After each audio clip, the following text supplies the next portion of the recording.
9 uh, blasts from the trumpet. The Mishnah stated that there was no day in the calendar that they blew more than 48 sounds of the trumpets, and that's what the Gemara said. The chidush is the novelty. There was a rabbi yesterday that came to the table, Rav Acha Bar Chanina, and he said that if you have a day that there are multiple musaf, if you have a day that has 2 korban musafs, that means there's extra korbanot on that day. Let's say Shabbat Rosh Chodesh, right? So every Rosh Chodesh, there's a korban musaf. There are extra korbanot on Rosh Chodesh. Every Shabbat, there are extra korbanot, right? That's why on Shabbat, you found it, David? That's right. On Shabbat we have musaf. We pray tefillah musaf. Rosh Chodesh we pray musaf. Why do we pray musaf on Shabbat and Rosh Chodesh? Because those were the days that there was extra korbanot, extra offerings in addition to the daily offerings in the Beit HaMikdash, and which our shachrit, our morning prayers correspond to that, and afternoon prayers to the afternoon offering. There's additional korbanot on Shabbat, additional korbanot on Rosh Chodesh. So now the question is, when they coincide together, when Shabbat and Rosh Chodesh come together, would there be extra blows of the trumpets for each one, 9 blows for the Shabbat musaf and 9 blows for the Rosh Chodesh? Or do we say they only blew the trumpets once by the musaf, either the Shabbat musaf or the Rosh Chodesh musaf? So Rav Acha said that he has a pasuk that he understands that pasuk is indicating that you would have another 9 blasts. You would each musaf would get its own series of trumpet blasts. That's what we said yesterday. And what the Gemara is going to challenge, and the Gemara challenged that ruling of Rav Acha, because the Gemara said, if it's true that what he said, I have a case of 51 blows, 51 blasts of the trumpets. What will be the case 51? So the Gemara suggested Erev Shabbat. The Gemara said if Shabbat that happens during the holiday of Sukkot. So let's say today would be the holiday of Sukkot, and today would be Shabbat.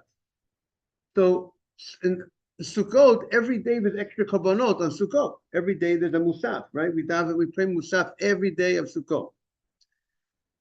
If it's true that you get an extra 9 for each musaf, so then let's do the math. Every day the minimum blows of the trumpet was 21 blows. How did we get 21? We got 3 to enter. Opening bell was 3. And then we had shachrit, the morning korban, you got 9. And the afternoon korban, you got 9. So that's 9, 18, and 3 is 21. Now, on Shabbat, because of the musaf of Shabbat, you went from 21, you went to 30. And now it's also Shabbat, it's Sukkot. Now there's extra korbanot because of Sukkot, there's musaf of Sukkot, so it's from 30 to 39. If it's true that you got 9 on each musaf, you have 39. Plus, you got 12 in honor of the water ceremony of the drawing of the water, which in Sukkot, which we said there's 12 blasts when you from on the top gate, the bottom gate, when you come back with the water, and by the Mizbeach, so you got 21, so you got 51. So that's the Gemara's challenge. If it's true that you're correct, then you got 51. Now, if you're not correct, now we know why we don't have the 51, because you don't get that extra 9, because it's double Shabbat and Sukkot. So that was the Gemara's challenge to his opinion. So what did Rav Zera respond? So Rav Zera defended the opinion of Rav Acha, and he said, you know what? On Shabbat, you don't blow. On Shabbat, the first 3 blows to open up the game, so to speak. I don't say game; it's not a game. Open up the real. It's the real thing in life.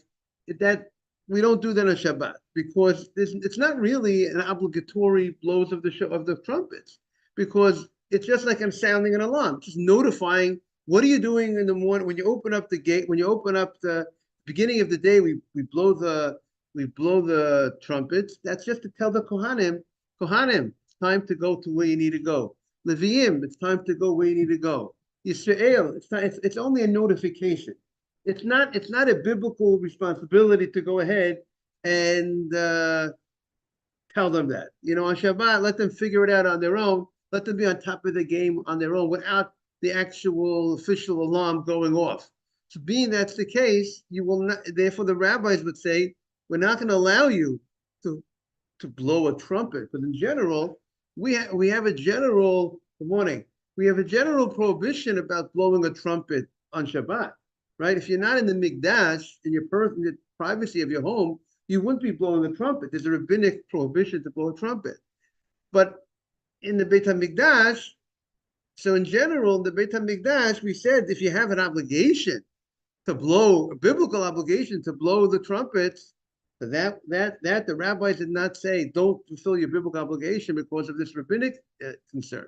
But being there's no biblical obligation, there's no Torah mandate to blow to open up the day, so therefore that the rabbinic prohibition would apply, and therefore you only have 48. So that's what the Gemara wanted to say. So now with that background, now we're on 44.8.2. 44.8.2 on the right side. So the Gemara says, Amar Rava. So Rava is not happy with Rav Zera. What Rav Zera's response to the question. Why wasn't he happy? He says the following. He said, Man ha the lokosh kimcha. Meaning he's saying it's a little strong. He's talking a little strong. We don't find this always in the Gemara. The Gemara, usually the rabbis talk with, you don't find them saying things that are like a little bit strong about what the other rabbi said. I don't call him a guy, what the other rabbi said. But here Rava is very displeased with the answer that, now again, the fact that he says this is nothing personal. The rabbi doesn't mean to be anything personal. He says, Mr. Haber, he said, who is not concerned for their wheat, for their flour, that you grind wheat and you have the clean, and everything is mixed together, the good parts, the bad parts. When you grind wheat, you grind it in a way that you remove the bad part and you have the good part left. This rabbi's answer is not fine. It's not fine flour. It's not clear. It's not good. I'm not happy with his answer. Why I'm not happy with the answer? Chada, one question on his answer is, he made a statement that on Shabbat they would not blow the trumpets to open up the day in the Beit HaMikdash. So first of all, B'chol Yom, the Mishnah, the Chol Yom Tanan, the Mishnah stated we have 21 blasts every day. Meaning we start, which sounds like, meaning 21 before we talk about the extra blasts for Shabbat or Erev Shabbat, we every day we have 21. That's the minimum. Plus, so if you tell me every day is 21, it sounds like every day 21 includes the Shabbat. You start with 21. Every day starts with 21. So that was the first. So you wouldn't say every day you have 21. You would have said, if on Shabbat you don't have those three, you wouldn't say B'chol Yom. Every day there was 20. You would say every day Shabbat you didn't have that 21. So that's the first question that he has on his statement. And what would be the logic that you would even get this allowance on Shabbat? Because remember, the rabbis waived most of their rabbinic fences. They waived it when you entered the territory of the Mikdash. Because when you come to David's territory, the Kohanim are very diligent and they're very on top of their game. And they don't need so many of these fences. Don't take that, David. Don't put that in here in New York. But if you're in the Mikdash, and again remember, who are the Kohanim?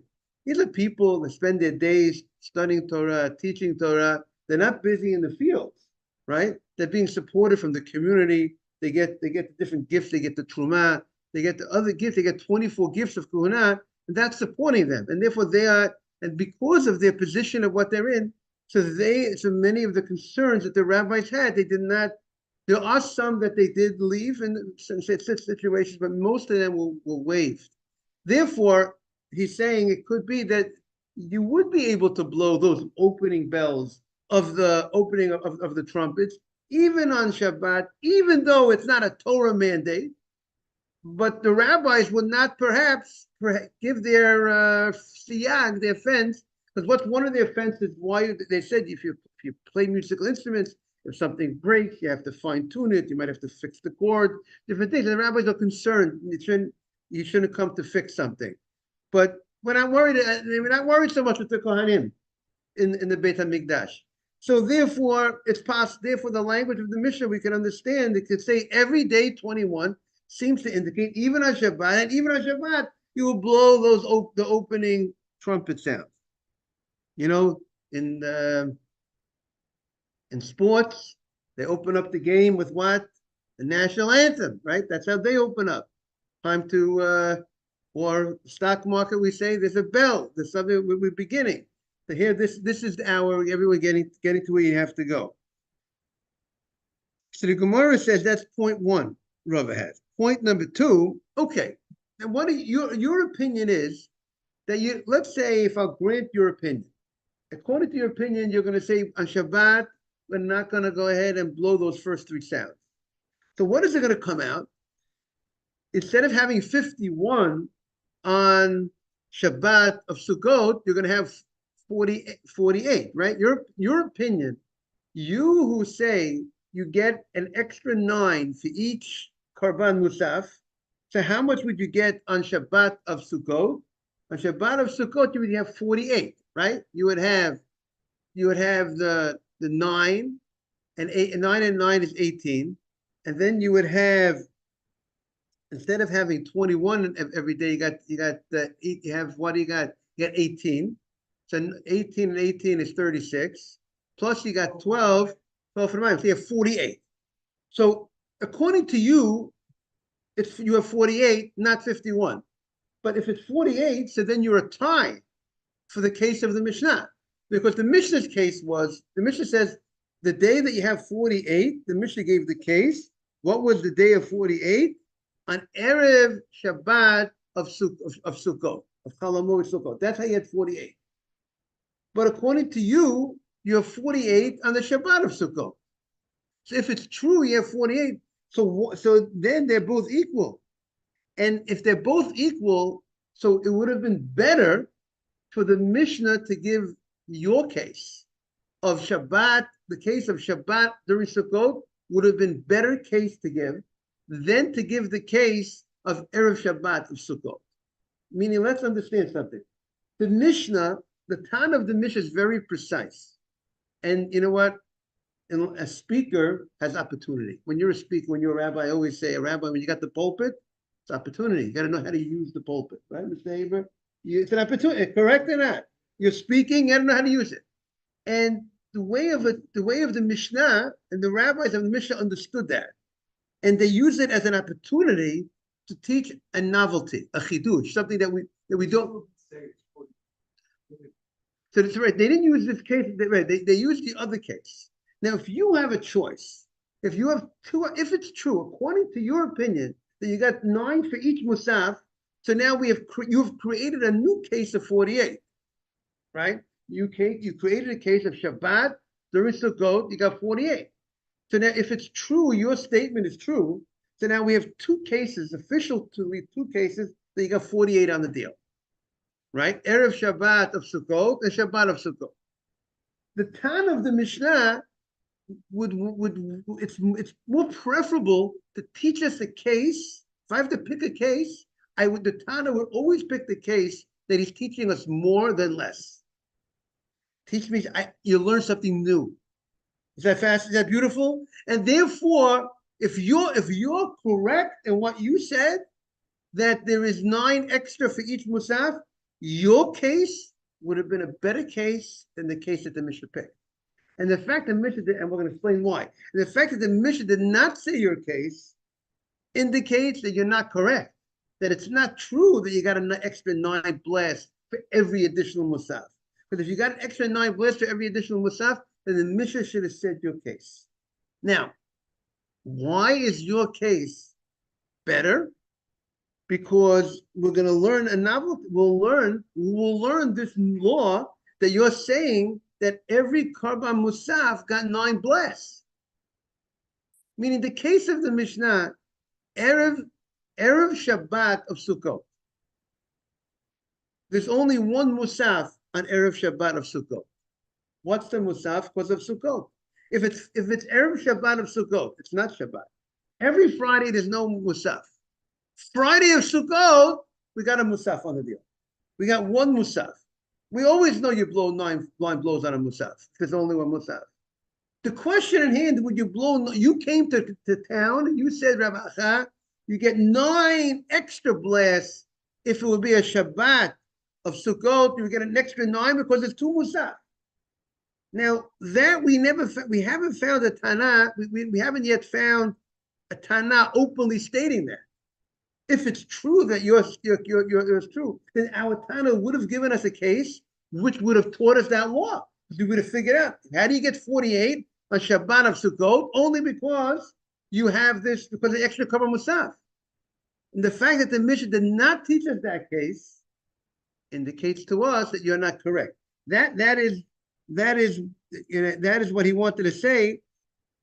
According to how Rav Zera presented defender of Acha, it's not a good defense. And let's see it inside the Gemara. Furthermore, he says, Inami kadadinin, even if they're equal, and it's 48 and 48 by both cases, and even if, I will grant you that they didn't blow for the opening bell on Shabbat, they didn't open up, and then you only have 48, still, litni Shabbat shebetoch chag. Still, that would be the preferable case to teach us. He should have said Shabbat shebetoch chag. It should have taught us that case. Why? Because Shamat Mina, we would have learned 2 things. We would have learned out Rebbe Elazar ben Yaakov. We would have learned out Rebbe Elazar ben Yaakov's chidush, which is one of the novelties of the Mishnah to tell us that you do not blow on the 10th step of the Mizbeach. V'shamat mina, and then we'll learn an additional chidush, which we would not know from the case that the Mishnah taught us, the chidush of the Rav Acha bar Chanina. The chidush of Rav Acha bar Chanina, that at every musaf, you got an extra 9 blows. And the fact that the Mishnah, and you should have told us that case of Shabbat during the holiday Sukkot. And if you didn't tell us that case, so then it's a proof that that's not the correct approach. It's a proof that that if it is true that every musaf gets 9 blasts, then the Mishnah should have said that case. So rather, Rava has a different defense. He has a different answer to defend Rav Acha. He's not happy with Rav Zera's defense. And he says the following, Ela Amar Rava. Why didn't, the question at the table was, what was the question at the table? The question at the table, the original question that we asked on Rav Acha, if it's true that every musaf you get an extra 9 blows, so why didn't you list the case of Shabbat of Sukkot? Correct, David? Shabbat of Sukkot, you got 51. That was the question. And you came and you gave me an answer. The reason why I don't want to list that case is because you don't have the extra 3, the 3 of the opening. And therefore it's only 48. But then I got back. If it's only 48, then you should have listed that case. I don't accept that answer that you gave. Right? Right? Is that clear? So you know what the real answer is? The answer is Shabbat of Sukkot, you don't get the 12 of Sukkot.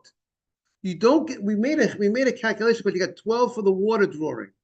There's no water. They didn't draw the water on Shabbat of Sukkot. They brought the water before Shabbat. Remember, they used to go outside of Jerusalem to pick up the water. So therefore, they did not, you don't get the 12 on Shabbat of Sukkot. So since you don't have the 12 of Shabbat Sukkot, so really you get 9 for each karban, each musaf. You got So therefore, you get, let's say you get 21, you open up with 21, and then you get 9 for Shabbat of Musaf, you got the 30. Then you get 9 for Sukkot Musaf, you got 39, but that's it. You stop Shabbat of Sukkot. The reason why we don't list that case, it's not a case of 51, it's not a case of 48, it's a case of 39. Therefore, we don't list it because it's no 12 for the Mayim. Rava says a different answer. He says,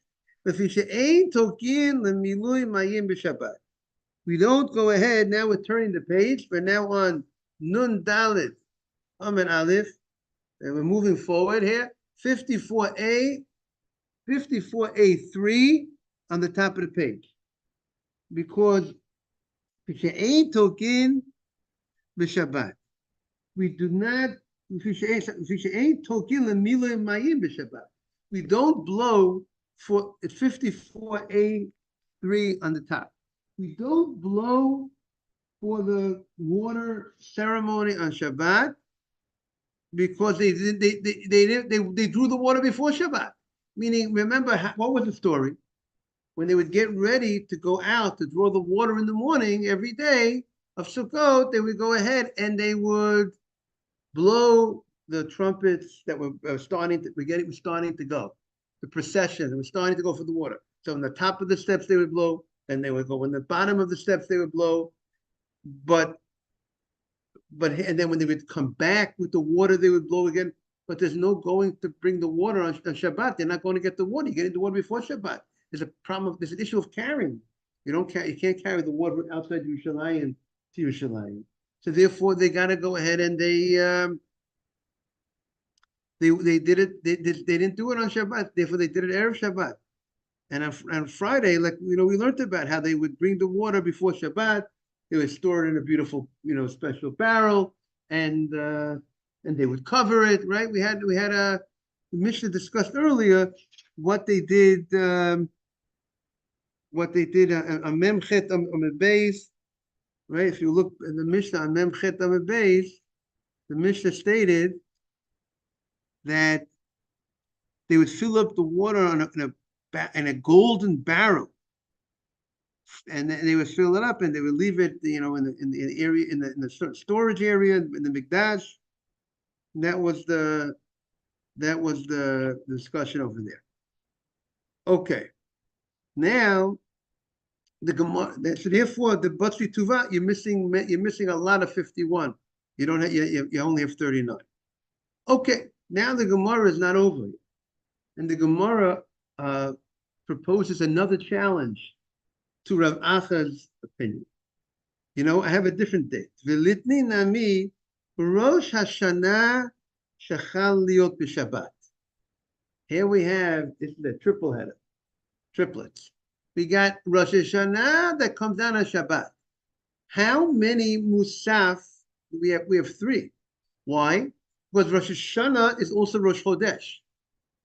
So therefore, Rosh Hashanah is Rosh Chodesh. You have, 3 extra Musaf, 3 extra Korbanot, 3 extra Musaf than a regular day. Number 1, it's Rosh Chodesh. The first day of the year is Rosh Hashanah. It's the 7th month, the first day of the month. Rosh Hashanah. Right? That's Rosh Hashanah. It's Rosh Chodesh, the beginning of the year, it's the beginning of the month of Tishrei, and Rosh Chodesh, Tishrei, and Rosh Hashanah. So you get special Korbanot for Rosh Chodesh, special Korbanot because it's Shabbat, and special Korbanot because it's Rosh Hashanah. So you're opening up with 27. You got 27, 9.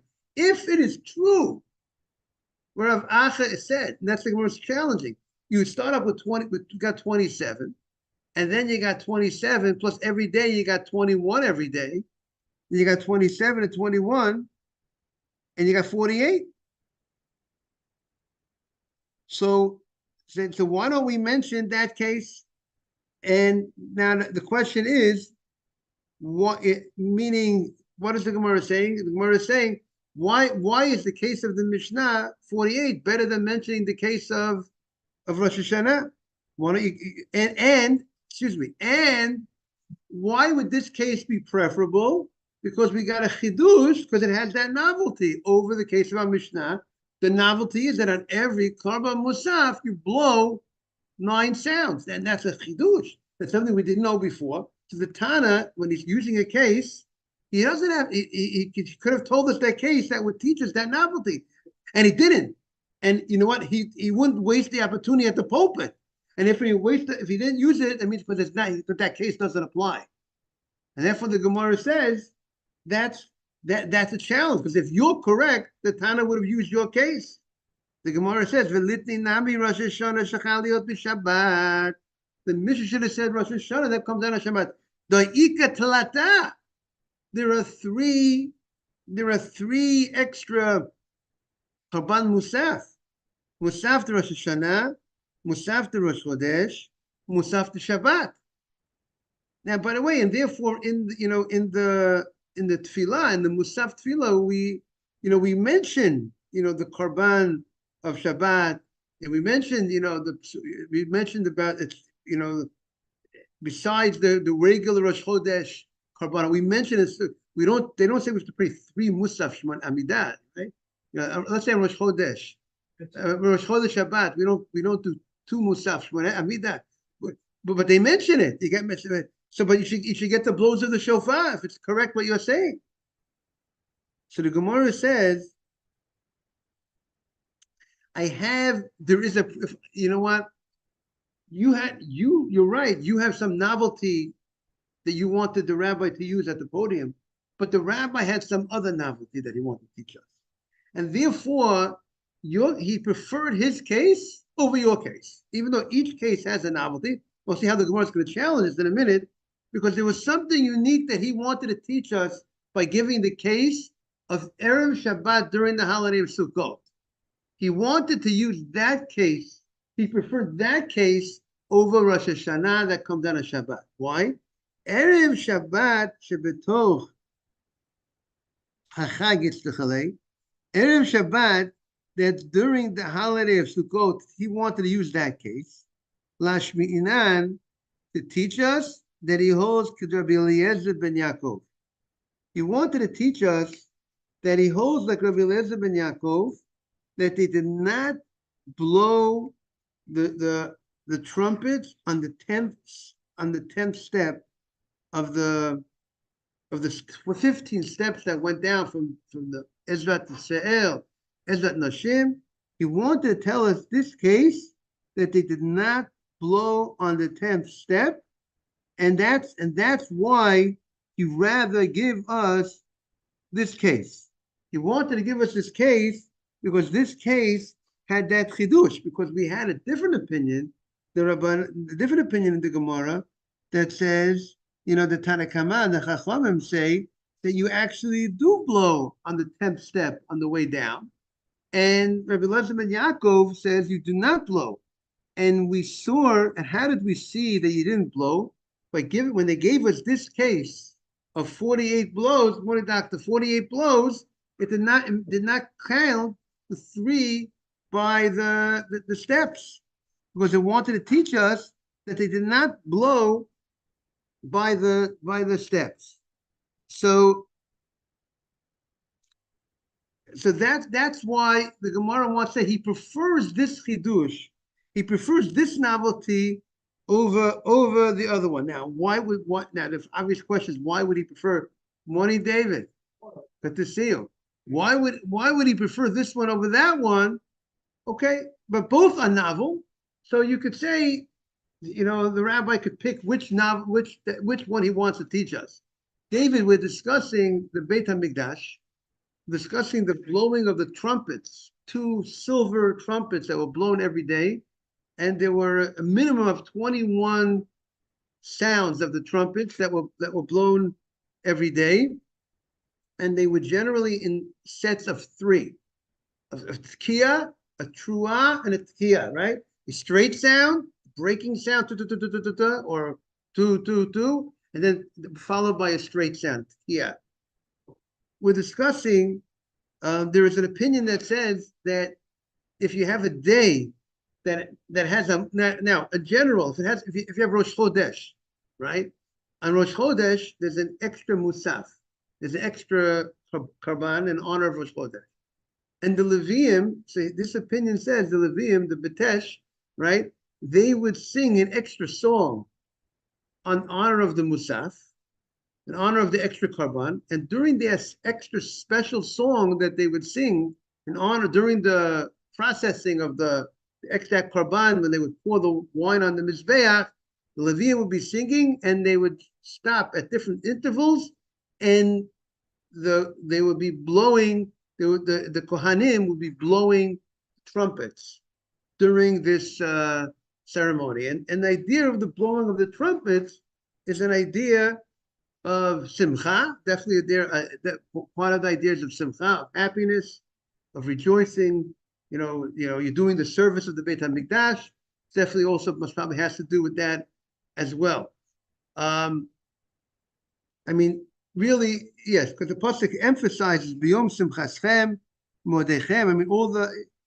That's what I would understand, that's part of the idea of the simcha. There are independent of the trumpets. When the Levium would sing, there was a whole choir, there was a whole band, right, independent of these trumpets. But these trumpets would be are a special mitzvah every time they brought a korban, the daily offering, the afternoon offering, the musaf offering. You would be blowing these trumpets. There's a rabbi, Rav Acha, said not only you would get an extra 9 blasts from the trumpets in honor of the musaf, but a day that had multiple musaf. Let's say Shabbat Rosh Chodesh, you got a musaf in honor of Shabbat, extra kabbanot honor of Shabbat, extra kabbanot honor of Rosh Chodesh. You got an extra 9 blows of the trumpets, because each musaf got its own song and each one got its own nine blows. And the Gemara is challenging that rabbi, and that's what we're up to in the Gemara, whether it is true that each musaf got its own 9 extra sounds, or only one of the musaf got nine blows. That's not, we don't give an extra for each musaf, an extra 9 blows. That was the discussion of our Gemara. And the Gemara said, and the Mishnah gave a certain case where we have one day of the year that you have 48 blasts of the trumpet. And that would be the holiday of Sukkot, Erev Shabbat, Friday, during the holiday of Sukkot, during Chol Hamoed Sukkot, that the Gemara said you'll have 48 blasts because every Erev Shabbat got an extra 6, because they would blow to notify the storekeepers it's time to close the store. They would notify in the afternoon, they would notify the people in the fields it's time to. The first blow would be for the people in the fields, second blow for people in the stores, third blow was to get the people, you're working in the kitchen, you're finished with all that food preparation, get the food over, whatever you got to take off the fire, close the fires, whatever, open the fires, whatever you got to do, cover the fires, whatever you got to do. Then they would do another 3 to tell you now Shabbat is here and we gotta, everything stopped. So there was extra during Erev Shabbat, extra blows in honor of the Shabbat. But also there was a ceremony that they would draw the water on Sukkot, which they would pour on the Mizbeach, and they got an extra 12 blows for that, the Gemara says. They would be involved in the water ceremony. Like say, Shavtem Mayim V'Sasom. When you drew the water, they did it with great simcha. So the Gemara questioned a certain rabbi who said that every musaf you got an extra 9. The Gemara says if that's the case, he should have told us the case of Rosh Hashanah that comes out on Shabbat. Rosh Hashanah that comes out on Shabbat, then you would have 48, because each musaf you would get an extra 9. The Gemara answered, what did you say? Yes, they would blow the trumpet on Shabbat. Yes, because of the special biblical mitzvah to blow the trumpet. On Shabbat in the Beit HaMikdash, they would actually slaughter animals on Shabbat. Beit HaMikdash, it's forbidden. It's one of the 39 malachot. There were certain things you were allowed to do in the Mikdash you couldn't do anywhere else. And blowing the trumpet, playing a musical instrument, really on a Torah level, there's no problem for me to blow on a Torah level in the privacy of my home, a trumpet. It's not considered, the Gemara says in Rosh Hashanah, it's not a melacha. It's not like I'm working plowing the field It's not like I'm harvesting when I blow a trumpet. Blowing a trumpet is a on a Torah level I'm allowed to. Playing musical instrument on Shabbat is a rabbinic offense, meaning the rabbis said you can't play musical instrument on Shabbat. Let's say you're playing a violin, maybe you'll tune it, a chord will break, and you'll fix the chord. There are things that have to do with musical instruments that are concerned in order to protect that you might not come to if something it needs to be adjusted, right? You play an instrument, you have to adjust certain things and fix it, fine tune it, and certain things will be considered. That will be a malacha if you fix it. Fixing, making something, and you utensil that's not workable, and you fix it, that will be a malacha. So the rabbi said you don't do that. You don't play those instruments on Shabbat. But they didn't put. But when the Torah told you an obligation, a mitzvah to blow the trumpet on Shabbat, so therefore for the mitzvah of the korban, so the rabbis did not create their fence when the Torah gave that allowance. There are certain cases that we're going to see the rabbis gave a fence, even the Torah says you should do it. Like we don't take a lulav on Shabbat. Even if the first day comes down on Shabbat, Torah says, take a lulav, or Rosh Hashanah comes down on Shabbat. We don't blow the shofar on Shabbat to protect people shouldn't come to carry. Okay, we have to see more about that. Have a great day, everybody. Welcome to town. Welcome to the class, David. Welcome back. Yes.